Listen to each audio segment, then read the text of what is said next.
and this is what we would be making today. These are salmon balls, just they're not all fully round, but they're oversized. Most of them are different sizes, a little larger, smaller, in between. So let's go ahead and get started.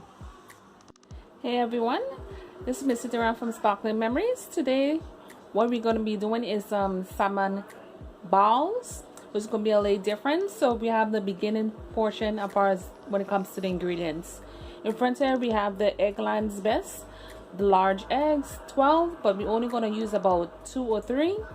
Then we have the bread in the back that has in the Romano cheese, and then we have the grill mates you see right here in front of you. This one is one garlic and herb, and then we have another seasoning in terms of the breading, because the first one is almost empty, so we got to use 2, and probably gonna add some Parmesan cheese. Then over here we have the tomato ketchup, simple. It's supposed to have no artificial sweeteners.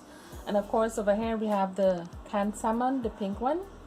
Ground cumin, I understand, has a lot of benefits, so we're going to try and incorporate that today. Of course we have these, which is the onion bell peppers we have to cut up. So let's go ahead and get started. So once you mix all the ingredients, it's going to kind of look like something like this in the bowl. And of course then you have your breading, you put it in a separate bowl like that. And then once you put it together and you form a ball and you put it in the breading, then the ball should look something like this.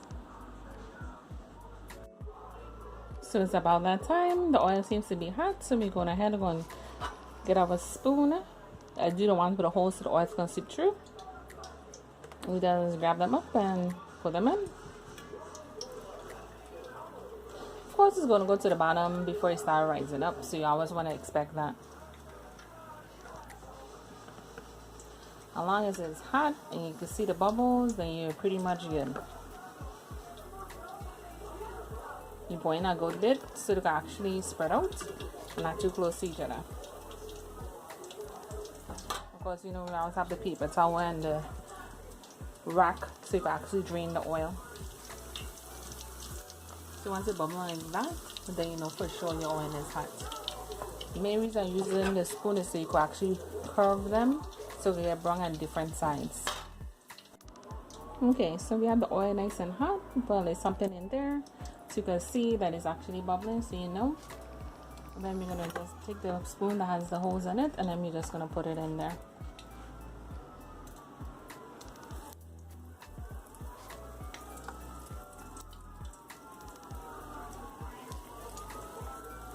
You don't want to put in a whole lot of oil when you're doing this, because you'll be rotating them.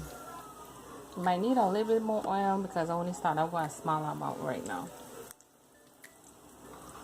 because you like to have a golden brown all the way around. That's why you don't want to start it with a whole bunch of oil. You see all on here, you always see the breading. They're quite large in size, they're not very small, because I had to use 2 cans and not just 1. Of course, all the great ingredients that's in there. And yes, depends on what kind of pan you use. It's a lot easier for the turning part versus if you use a bigger pan.